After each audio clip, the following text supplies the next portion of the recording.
You missed a page from Telebot. You missed a page from Telebot. You missed a page from Telebot. You missed a page from Telebot. Telebot. You missed a Hello, and welcome to episode 7 of the Google SRE podcast, or as we affectionately refer to it, the Prodcast. I'm your host for today, MP, and here with me is Viv. Hi. Here with us today, we have someone who I think the vast majority of SREs at Google have had the opportunity to either hear speak, have received teaching from him, and generally a really well-known name around SRE at Google. And he's here today to talk to us about On-Call. Andrew, why don't you go ahead and introduce yourself? Hey, thanks so much for the warm welcome. I'm Andrew Widdowson, and most people at Google know me by my username, which is APW. So feel free to call me Andrew or APW. I've been an SRE at Google for coming up on 15 years now. Wow. I've enjoyed the entire time. I spent over a decade working on our Google search systems at all front-end, back-end infrastructure, you name it, I had looked at it. Then I spent a considerable amount of time, about 4, maybe 5 years, working on SRE education through the SRE EDU program. And these days, I sling a bunch of data in a slightly less than typical SRE context. I work on the global resilience of our physical Google offices and a bunch of data analysis about how our employees are doing. So there you have it. It's been a wild ride, but I'm glad to talk to you today. Yeah, so On-Call is something I think a lot of people in operations, systems administration are pretty familiar with. Mm-hmm. Why would you say it's SRE's job? It's always kind of a little bit of a funny thing that we're usually the point people for these emergencies, for these huge complicated systems, but we're also not usually the experts in how any particular piece of these systems works. Yeah. Well, let me set the stage a little bit. So, Google is a massively large company these days, but it has always been the case at Google that there have been more software engineers in a general sense working on products than there have been SREs. We are, if you will, naturally scarce. So, while I agree that in many cases for some of our most public-facing, high-revenue, etc., high-risk sorts of products, that SRE should be on-call or co-on-call for a service. The other part that I just want to mention that's a part of our leverage, a part of our scarcity, and a part of our selectivity is that the overwhelming majority of, let's call them microservices at Google, do not have SRE on-call for them. So we pick and choose not our battles, but our responsibilities. And you can think of the fact that, at least at Google, if an SRE is on call or an SRE team is on call for a product, that means that there's a certain extra standard of reliability being afforded to it, but we try not to hoard that for ourselves. So even in many of those on-call rotations, we are co-on-call with our developers. Just wanted to clarify that off the top, right? But why should an SRE be on call or an SRE team be collectively on call for a service? I think it's because we spend an extra, not necessarily disproportionate, but a necessarily proportionate amount of our time thinking about the art and science of reliability rather than just doing the things that make it reliable. So we are both on call and we're thinking about how to make on call better. Whereas the mind share of many other software developers who may be themselves self-on call for a service don't necessarily have that mind share or that amount of time allocation to do that. So I don't know. I think we're meant to be exemplars of on call, and we will both do a great job at on call and, like I said, make it better. It gives you a really visceral sense of the health of your systems when you're the one carrying the pager for them. Absolutely. I want to be careful about how I say this because sometimes our internal phrasing can sound a little snarky, but I think it's important that our developer colleagues who don't first identify as site reliability engineers. I also identify as a developer, mind you, but I identify as an SRE first. Our developer first counterparts need to be able to, quote, feel the pain of the service, the operational aspects of it, in order to be motivated to make it better. Because otherwise it's just throwing stuff over a wall, right? Here, take this person who isn't really an SRE. In my mind, SRE is about having the setup with your developers, the mutual respect to say, we're going to operate this together. However, we may call you in for the big things because we know that you are a calming force and that you are your brain is especially predisposed to thinking through the on-call issues. So, you're not in trouble if an SRE shows up. The cavalry is here. The extra help has arrived if an SRE is here. I like it. So speaking of feeling the pain of your service going wrong, right, which I think you just mentioned, Hmm. I think sometimes there's a perception that on call is just like really painful. It's like, oh, like I have to Mm. carry the pager, like all these things are going to be terrible. Like it is like this burden that is part of my job versus like it's a perk of my job. I guess there's different ways to think about it. What to you makes on call a positive, if it is a positive, and how can it be a positive if it's not? Oh, for sure. The following might sound a little bit exaggerated, but I firmly believe it. And that is that on call is you get to be in the driver's seat. If you want a poor race car analogy, which I'll neglect to fully flesh out, you get to be in the driver's seat for a product for your slice of time. And so, yes, if it turns out that bad analogy is abound. If you're in a race car, but it's constantly backfiring, that's not going to lead to a fun lap around the racetrack. But if you're there and you're able to see the machine sing, right? If you're able to get the car to really hum and you use it efficiently, like you come off the track saying, I can't wait to do that again. So for me, I look at on-call as it's a temporary responsibility that I enter into along with everyone else who's in my on-call rotation to make sure that we have the biggest non-event of my shift.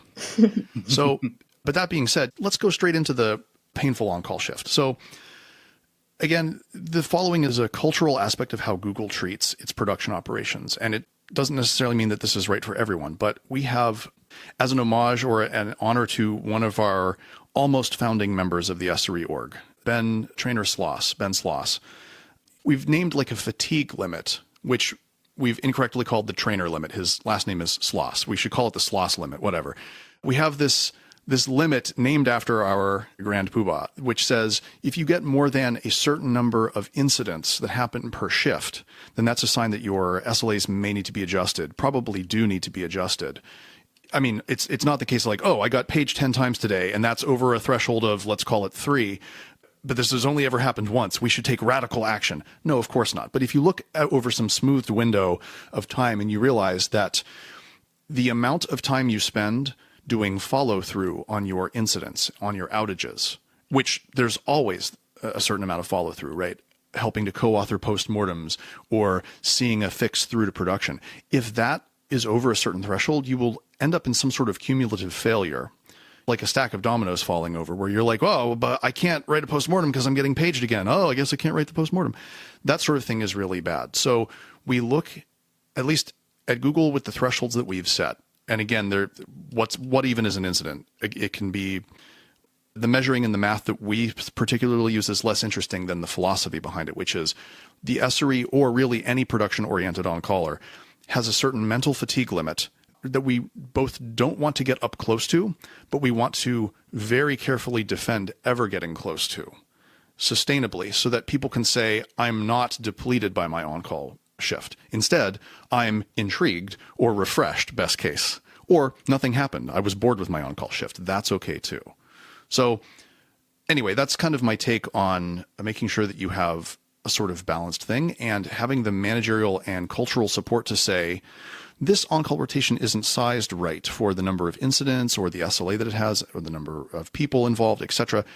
That's an important aspect of making sure that on-call is the sort of thing you don't run away from.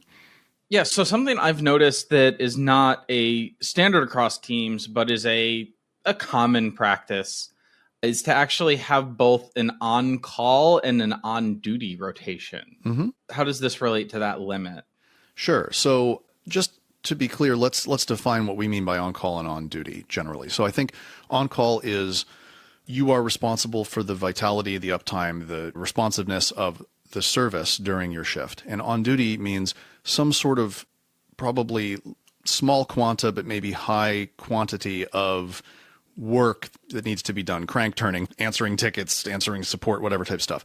And sometimes mechanically, some teams will make the on-caller also be the on-duty person because there are large swaths of time where you're maybe not getting paged for your service. Like the goal here is not to get you exactly one page per 12 hours or something. It's to be less than, which could be 0 incidents, pages, etc. per shift. So that's just an optimistic overloading. But I really do want to call out that I think the skill required and the level of thinking exercised, not the level, the type of thinking exercised for on-call and for for on duty, it could be any number of things, but we'll just say it's very different thinking. One is more like, I'm going to do a repetitive thing, or I'm going to follow some decision tree repeatedly and just make a bunch of copies or whatever it is that you do when you're on duty. But for on call, it's much more about, as our lead of SRE education, Jen Petoff, says, being stewards of the scientific method in a pressure cooker, at least while you're being paged. So the only thing I would guard against, if you were to ask, would be making sure that on duty does not drain the on-caller, so that when they do get paged, say towards the end of their shift, but while they're still on call, and they go, man, I just did a bajillion thousand tickets and now I'm getting paged. Oh, my head hurts. Like that's not setting a team up for success. So some teams, like I said, optimistically overload on call to also include, like, while you're here, do on duty, but others keep it separate. And it comes down to how capable are you and your team of being simultaneously on call, even if almost quote unquote nothing happens, and also doing some other element of day job work. So like I particularly like coding while I'm on call, and then I'll just make sure that, I write copious amounts of, structural documentation as I go. I often kind of code comments first. So I've set myself up to be kind of I can resume my coding quickly because I always bookmark where I was, if you will. For some people, they're like, man, I can't get anything done when I'm on call, so just give me the on duty. I don't know why I'm using that voice for, man, I'm so overloaded. But it really depends on the sort of work, right? You can have on-callers who are double dutying as software engineers. You can have on-callers who are double dutying as technical program management. And so they may have different skill sets in what they do when they are not being paged. So if you can have, say, two people splitting the work of like on call on duty, right? You're saying it could be one person, it could be two. Could you have two people who are on call for the pager at the same time? Like what is kind of the people distribution look like? And are there some guidelines on setting up your rotations? Absolutely. So let me first answer can you split being on call at the same time? And then how would you construct maybe the demographics and distributions of people involved in an on-call rotation? So keep me honest. Let's bookmark that. In general, I consider on-call to be both a symbol and a responsibility. So in the responsibility part, it's like, oh no, we're spewing 404s in our front end or 500s or something, and you got to go figure out why it is and make it better, faster, more, like it never happened. But it's also kind of like I said, a symbol, a lightning rod, if you will. So if you are the on-caller, you are kind of being given a token that says you are the decider for the reliability of this product. At Google, we have a saying, which is when you're on call for a Google product, you have temporary equivalent authority to a vice president. So, and that's really true. Like you may need to make the decision. A part of being on call is deciding. And you may not be the most knowledged person in the decision space, but you are the most present and most stateful decider until such time as someone can augment you at your request. So this is an indirect way of saying, to your question, what if you split the work? Okay, so it's my personal preference to have on-call and on-duty be completely separate because I think it gives more agency to the on-caller, the single on-caller, to say, I choose to do whatever I do when I'm not being paged, whatever is best for my work and day job, as opposed to I'm being told, please do tickets or this or that. But if you were to split on-call by, say, having two on-callers, regardless of how on-duty is split, I think the ability to respond to an incident may be slightly improved, possibly. But the authority, agency, visibility of who is the on-caller, I need to talk to the on-caller, is reduced because you now have two people. You have maybe heard of phrases like too many cooks in the kitchen, or if a problem is everyone's problem, then it is no one's problem. Or the classic, if you don't get what you want from one parent, you ask the other. So needless to say, I am, for the most part, in favor of single person being the primary on-caller. And if you have a second person for extra support, for relieving for breaks, for you need to go to the grocery store, I also recommend a secondary, but exactly that, a primary and a secondary rather than two co-primaries and no secondary. That's my personal preference. I think it solves for efficacy of communication and it also solves for agency of the on-caller. Yeah, thinking about it, the thing that would throw me off the most of trying to have two primary on-callers is well, how you're splitting who's taking what page and doing that in some kind of an equitable way. Mm-hmm.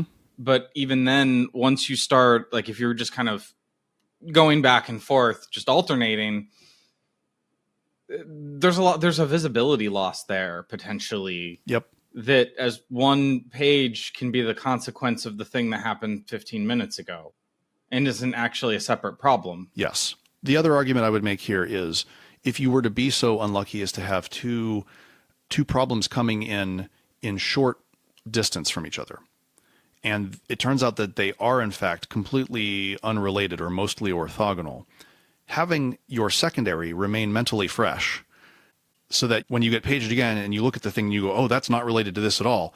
Dear secondary person, would you please take this? Then this also reduces the cognitive burden for each of you. I think that's kind of related to what you're saying. Mm-hmm. Yeah, definitely. So I think the second part of your question, if I'm hearing it right, was about how would you design parts of on-call, or would you like to throw that question back to me? I just want to make sure I understand. Sure. Yeah, I was kind of just asking about the rotation since we're talking about how you might staff it, other parts of the rotation. So maybe there's more opinions on staffing, but also how long is your rotation? What does it cover? I don't know. I know I'm throwing more questions at you in response to us like bookmarking a question for later. This is great. I welcome all the questions. So hear me out, fair listener, when I say the following, because again, same disclaimer as before. This is just an overview of ways that Google has chosen to solve things and size things. And so if you hear something in the following that you feel like could never work for your company or team, that's okay. But hear me out on some of the different trade-offs and things that we've evolved into. So for one thing, we tend to pretty heavily staff our SRE teams. So we have an internal minimum standard of having 6 or maybe 7, I've lost track, people on each of 2 sides of an ocean, as it were. 2 geographically very different sites must each have at least 6 or 7 people in them. So that would be cumulatively 12 to 14 people at minimum in order to have an officially SRE-funded on-call team and on-call rotation. And so that has implications for all of the rest of the math that we're about to do. You might say, I'm a team of 3. This doesn't make any sense for me. That's totally fine. But hear me out on some of the additional timing that we do. It is on a SRE team by SRE team, well, for that matter, any on-call team basis to determine how much time an on-caller spends per shift, how many shifts you have per day or per week, et cetera, et cetera. But of course, and this is an important thing to flag, it is the responsibility of anyone making an on-call rotation to comply with local laws, local employment laws regarding work hours spent, and so forth. And so when I say the following, I mean this for a majority of teams, but there are always exceptions based on where some of our on-callers are based. Some teams choose to have let's call it 7 unique days a week, like a 1 day of on-call, then further split into, say, 12 hours. So like 12-12. And what this might mean is, let's say that you have different people on your team, and I'll call them A, B, C, D, E. Those are all people. It might be that on day 1, you have 12 hours of A and 12 hours of B. And then on the next day, you have 12 hours of C and 12 hours of D, where A and C are on one continent and B and D are on another. So that's a case of a dual-homed on-call rotation that is 12 hours within each 24 hours. Okay, so that would mean you could have conceivably up to 14 different people a week. Of course, some people may choose to coalesce and say, I'm going to take Monday, Wednesday, Thursday, or, I want to take Friday, Saturday, Sunday. They could choose to do that by horse trading with their colleagues. But the idea is you roll the dice, in advance, and you could have a completely new person for tomorrow's 12 hours in, let's say, California time than you did in yesterday's 12 hours of California shift or whatever. Some other teams have much more of a congealed or consecutive sort of basis. So they'll say, okay, well, we're still going to do 12 and 12, or maybe we move the divider between the 2 on-call teams because one is in a slightly different time zone where it's a little bit harder to do this. So we're going to have some sort of a mercy shift, which is like we do 10 and 14 because of whatever the case may be. Sometimes you don't control what nation your second on-call team is hired in because it was a matter of your company's staffing priorities, let's say. So regardless of whether it's 12 and 12 in a day or it's X and Y that sum up to 24, maybe you do formally say, okay, we're going to have the same person be on call from North America during their daytime, plus or minus, for 7 days at a run. So that's much more of a different end of the rails sort of setup. So you say, I'm doing an on-call shift for 7 days, 12 hours a day, and I have a colleague who's also doing 7 and 12. And there are also variations somewhere in the middle between these two that we've seen as well, which is, for example, not doing daily, not doing weekly, but doing something like either over the weekend plus Friday or Monday. So like, let's call it Friday, Saturday, Sunday, and then having an entirely during the work week, Tuesday, Wednesday, Thursday sort of setup. And by the way, I say that with a North American sort of view on the work week, right? You can imagine modifications for cultural norms in certain nations, right? In certain countries, specifically around maybe days of Sabbath or employment law or et cetera. But there are other variations as well. So like some people say, we prefer on our team to know that we always have the same hours of the day that we're going to be on call for. So give me whole days. So like Friday, Saturday, Sunday was my previous example versus Monday, Tuesday, Wednesday, Thursday. Or some people say, well, actually, there's a benefit to having like a midday handoff just before a weekend or just after a weekend, because we want to acknowledge the fact that sometimes change in our systems, in fact, very oftentimes change in our systems, which could be reliability impacting changes, occur due to, well, humans. And humans are diurnal creatures who are awake or asleep and that have, let's face it, very different behaviors during work days versus maybe weekend or rest days. And so some people say, let's do a Monday to Friday, but splitting it halfway through what would otherwise be a shift, so that I get half of Monday through half of Friday and someone else gets half of Friday through half of Monday in each of our respective 12-hour shifts. Honestly, I think the difference between like a halvesies Monday-Friday split versus a Friday plus the weekend and workdays minus Friday split is minimal. I think it may be over-optimization, but honestly, if there's a thing that resonates with your team or with your org and they would prefer to do that, give them that choice. Plus, so long as you have systems that allow you to carefully trade shifts for people so that they can further micro-optimize for mutual benefit amongst pairs of people who want to do each other favors, you're going to be okay. The last thing I'd advise for you to do, however, is just to say, there is a robot that declares when people are on call and it's all going to happen and you can't change, and deal with it. You have to acknowledge that there are humans all throughout all of these processes, and we want to optimize for their happiness and their sustainability to want to come back to the on-call rotation. Prior to when I came to Google, I was actually part of a single site on-call rotation. Yep. That had a 24-hour pager holding. I can't remember exactly how we split the weeks, but it would be like multiple consecutive 24-hour periods. Sure. That we'd be holding the pager for. And I'm sure there are organizations out there that don't have the ability to have dual-sided teams. Absolutely. So what would your recommendation for them be? Well, to the extent possible, I think the most important thing we need to keep in mind in any on-call design, regardless of whether it's split within a day or not, 24 hours a day or 12 hours a day, this or that, is our humans, our on-callers, are our most precious resource. And their freshness, their vitality, never mind the service's vitality, is most important. So, for example, one day I came into work when it was like my third or fourth week on the job. And I came in to find, and of course this is going to sound like some Silicon Valley stereotype, but please bear with me for a second. I found the engineer that I knew the most, my mentor, sleeping in a beanbag. There's the Silicon Valley stereotype. But take from it what you will. When he woke up later, I asked him, I said, is that a thing that's allowed? Like, can we sleep in the beanbags? And he said, well, I got paged late last night. And so I still came into work today because I'm on call a little bit later today. But I was doing the company a favor last night in staying up later to make sure that I saw this through. And I know that if I get paged, it'll page me, in this case, in what would otherwise be my business hours, daytime. But I'm going to take a bit of a nap so that I can be much more fresh in case I'm not paged until later today. I want to do better at that page. So yes, be easy on yourself was the directive that he gave me. And I remember that to this day. But maybe the general lesson to take away from this is, if you're going to be doing an all day and all night on call rotation, I don't think it is sustainable personally to be paged multiple times in the middle of the night for multiple nights if the type of work you are not doing is shift work. Like I know certain classes of engineering work are like, oh, I'm going to roll onto the night shift and I'm going to roll off. That's a different story. But if you are a quote unquote daylight hours worker, 40 hours a week, whatever the case is, but you are also on call, the only thing I would ask of a management structure in that is to have compassion for the fact that if people are woken up in the middle of the night multiple nights, they're not going to be at their best for later times. So what might be a compromise here?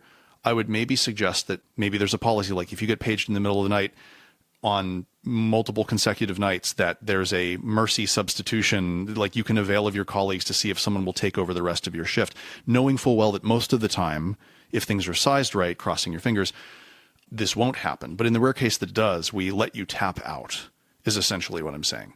That would be my suggestion. But again, given that that is not how things work at Google, I'm merely speculating. And I wish everyone the best of luck in figuring out how to size, shard, and trade their on-call rotations. I really like that you said that the people come first. Yes. I'm just using myself as a reference point, but when I first started with on-call, I was really nervous about being on the rotation. You don't want to let the team down. You want to make sure you're getting to everything. And I think it is a good reminder that you have to make sure you are in your best spot, which ultimately will help the rotation too. Exactly. It's not like we're like, welcome to SRE. We're going to burn your amygdala out from stressing you out for multiple days on end, and you're going to start smelling colors. That's not what we're here for. It's the mythos or the kind of the reputation that we put around SRE at the risk of over mythologizing SRE, which is itself dangerous. But what we generally tell people when they join the SRE org at Google is, welcome to this specialty role. It's going to require you to grow as an engineer. If you were a software engineer, now you need to learn some more operational things. If you were more operational oriented, you're going to learn more software things. You will become a hybrid role, but not only will that make you a better engineer, we believe, but also it means that we will use you more selectively for the better good of Google products. And so with that, we're going to make major investments in you and in your operational as well as psychological safety, right? Obviously, we'll treat you well in all other respects as well. But not only will it be you, you won't be alone. You'll be with a team of people who will be your fellow on-callers and people who are responsible for making the reliability of your product better. Because of this, it's essentially, everyone loves being told in some way, you're special. But we try to embody that in what we bring people into, because we know that there will also be times that are very challenging and hard, and I don't know the answer, and do I look bad, and so forth. And so we try to empower people to know, you are the best person for the job at the time. Decisions will be made, and systems will become more stable, right? But we're not going to burn you out or leave you on a ledge because of it. Digging more into the staffing question. Sure. When it's time to turn up a new on-call rotation, to have I guess in the Google structure, you would say that the engineering organization has decided that they think it is worthwhile, that it's worth the investment to have SREs for this part of the system. Yes. And there now needs to be a new on-call rotation that didn't previously exist before. How do you get from that state where really the developers are the keepers of all the knowledge and all the information about how the system works, to also having this SRE team alongside them that is ready to respond in an emergency? Yes. So there are a lot of different ways to barn raise or bootstrap, if you will, an on-call rotation for a product. And especially if you're going from an existing on-call rotation that was self-on-call by the developers of the product, and there were no SREs involved, to going to one where the developers may still occasionally be in the on-call rotation, but the overwhelming majority of time is attended to by SREs. There are a couple of different ways you can do this that I think will lead to a more sustainable, less painful, better results faster sort of a thing. So allow me to paint a picture of maybe an over-design of things you could do. Pick from this any of these recipes, and I think it will be better than just turning the lights on an on-call rotation and throwing the pager over a wall. So perhaps with the talent pool that you have, maybe you already have a mature set of SRE team or teams, and you have identified the most senior folks within those teams, but they're on call for completely different products at your company. Like we like to say, titrate on to any new experiences. That's not only a pro advice in the mental health space. It's like saying, don't put in the hot liquid or you'll curdle the milk kind of a thing. It's, if you can, try to seed a new SRE engagement with one or more senior, already experienced SREs, even if they are not in the same product domain. Like, hypothetically, let's say we were turning on Google Maps on call for the first time. So what if the person you bring over was in search? They've had experience with on-call and reliability. So if you have that, I would start with that. The next most important suggestion I would have is there is a presumption here that you do not have an infinite supply of fully grizzled veteran SREs or whatever it is, fully experienced SREs to staff all of your new on-call rotations. And that eventually, if not as your second or third hire, certainly as your fourth, fifth, sixth hire, you may have someone who's completely new to the SRE role. But you hire them because they're an intelligent thinker, they're an engineer in the making, or they're an engineer in their experience, but they're an SRE in the making. When you get to the point where you have people who are both learning the product and the role of SRE simultaneously, it is vital, in my opinion, that you have a very good safety net under and around them. What I mean by this is education and being able to walk the walk and being able to posture yourself as an SRE, being able to emulate the thinking, the scientific kind of thinking that goes into being an SRE. All of that's important. And the last thing you want to do is raise someone in a vacuum. I know we overly use the phrase cargo cult engineering in engineering. I think it's an unfortunate phrase, but many of you know what I mean. We don't want people to reinvent SRE in a vacuum 12 hours in the future from their other on-call colleagues, because at the end of the day, thinking about this from a psychological standpoint, SREs are engineers who are already rapid inference makers. Engineers, try to measure a couple of times, cut once or twice, make a better bridge, whatever it is that engineers do. But SREs specifically tend to be hired because they are, in the good sense of bias, they are rapid, biased decision makers. And so this doesn't just apply to how they solve that we're serving excessive 500s in our front end. It's not just technical challenges. They're inherently biased creatures when it comes to things like, do we trust our fellow on-callers? I can't detach from work because we have someone junior, and what if they get paged and we still need to keep the site running? So this is a very long way of saying, I think it's very important that you have fully participatory education of all existing team members to raise the next set of SREs that you hire and bring into the team for everyone's benefit. Not only will it accelerate the journey to on-call for the newbie, as it were, but it'll also increase trust amongst the rest of the team. Ideally, you don't have like an overly judgmental, cliquish, middle school style SRE team. No, you can't sit at our lunch table. Nothing like that, certainly. But you want people to be able to see your newest people succeed or fail at a theoretical exercise multiple times before they get their hands on the control surface and before they are solo on call. So when I say this, my recipe then for an SRE on-call team is clear. The first person should be highly experienced. And the point that I made through that long-winded explanation is the second person should be someone who is relatively senior but is incredibly good at helping teach the art to anyone else and helping to kind of further stir the cultural pot of norms going on in your team.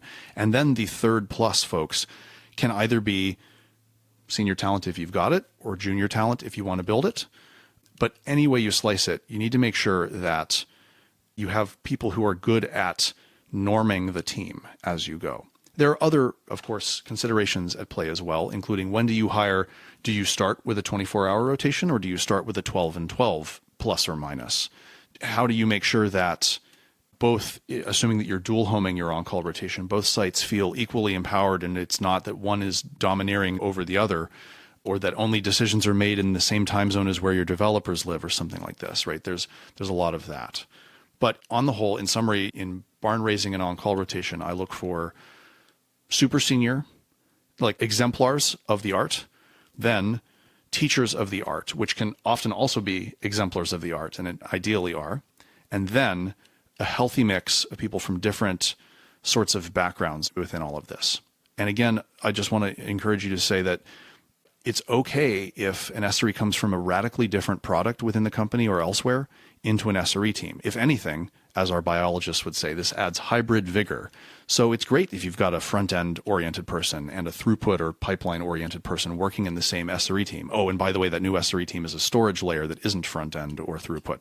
That's actually one of the best cases for eventual awesomeness, robustness of awesomeness. Could you go into a little more detail about creating an opportunity for everyone on the team to build their own confidence in their teammates' abilities? Yes, and failing in a theoretical exercise rather than on the real product. Yes. Yeah, can you talk a bit more about what that would look like for a team? This is one of actually my favorite things to talk about, so I'm so glad that you let us here. Part of being in this tribe, if you will, of SREs is the kind of oral culture. Part of this is the lessons you learn from your predecessors and eventually your colleagues. And so one of the best ways to have really good muscle memory at diagnosing problems, becoming better at applying the scientific method, as it were, in your on-call, is to practice it in a no or low stakes environment ahead of time. In some circles, especially gaming circles, you might hear of, tabletop style exercises with game masters who are running you through a multiplayer adventure. You're in a twisted maze of 500 error codes and Prometheus consoles. What do you do next? I go left. Okay, what do you see there? Like, if you have your own multi-user game, that's a lovely environment. Other security professionals will also use the word tabletop exercise. It's like, we're going to see what happens if we have a certain country invade another country. What do we do? Who do you call? That kind of a thing. At Google, we have what we call Wheel of Misfortune, which is just a cheesy way of saying that we do a tabletop. And what we do is many teams will have a weekly or monthly sort of gathering. They'll call it Wheel of Misfortune or something else, right? It's a tabletop where the game master will have been thinking, since the last game anyway, about an interesting story, an interesting diagnostic path that they want to kind of socially norm out to the rest of their team, right? They want to inoculate them to the, well, I've never thought of this before problem. So they'll come up with some sort of trigger condition and some sort of actions that need to occur in order to, save the universe or save your product from certain ruin, right? So maybe it'll be that the whole team gets together in a big room with a whiteboard or a computer running a synthetic copy of your services stack. And they'll say, okay, well, so today's volunteer is Sally. And okay, Sally, welcome to being our brave on-caller for today. Your backup on-caller today is me. You get paged because of the following message. And it's something authentic to how your alerting and monitoring systems work at your company. And maybe you don't have screenshots of like a real thing that's broken, or maybe you do. Maybe it's all verbal. So the person says, okay, Sally, so you get paged for excessive 500s in Asia Pacific. Where would you go to validate this? What would you click on? What would you see? And maybe Sally says, okay, well, so I open up our Prometheus dashboard and I filter it out so that I'm only looking at the Asia Pacific region. And then I'm looking at what cloud clusters we're running from. What do I see, Andrew? And as the game master, I would say, okay, well, you see a bunch of what looks like very, cyclical traffic going over the last 8 days. Latency seems within normal, but there's this little spike over here in the very specific cluster that we've rented in India. Oh, tell me more. And so it becomes a conversation, right? Now, meanwhile, everyone else in the room is listening into this. And I think there are very likely different sorts of cognitive processes going on. So like, for example, a very senior person is going to be like, oh, Andrew's given them the good old 500s error in APAC trick. I bet this is from an issue that we had 3 years ago, and he's just doing this as a rerun. But maybe there's a junior person in there and they're going, boy, I'm not thinking about this the same way Sally is thinking about this. That's cool. I've learned something from where Sally is going with this. That sort of a thing. Now, keep in mind that the volunteer, this mythical Sally person that we're talking about, it's okay if they get stuck, because also that goes back to the whole like kind of norming of the tribe. If you don't know an answer, that's okay. This is not like, okay, now please go commit ritual embarrassment and be shunned from the team. Instead, it's, okay, we'll phone a friend. Does anyone else here have a suggestion? And the game master is very good about making sure that they're not just always getting the smarty pants person who's been here for 10 years answering the questions. And you kind of stir this rigorous scientific thinking through your team. bonus points if occasionally your game masters do something forward-looking. For example, the team is going to be on call for a new feature if this is the on call for maps team, there's a new feature coming down the road where like you'll be able to get directions by skateboard instead of by walking or biking, let's say. So maybe one person on the team has been working with the developers on the skateboard navigation feature. And so they're the game master that week. And they say, the following scenario happens 3 months in the future when we're on call for the skateboard backend. And people go, well, I don't know anything about the skateboard backend. True, let's learn about it together. So it really is a great way to build mutual trust, muscle memory, better neurons for rapid inference in the myriad decision tree that you'll be faced with when you're on call, and some level of hope/strategy for the future.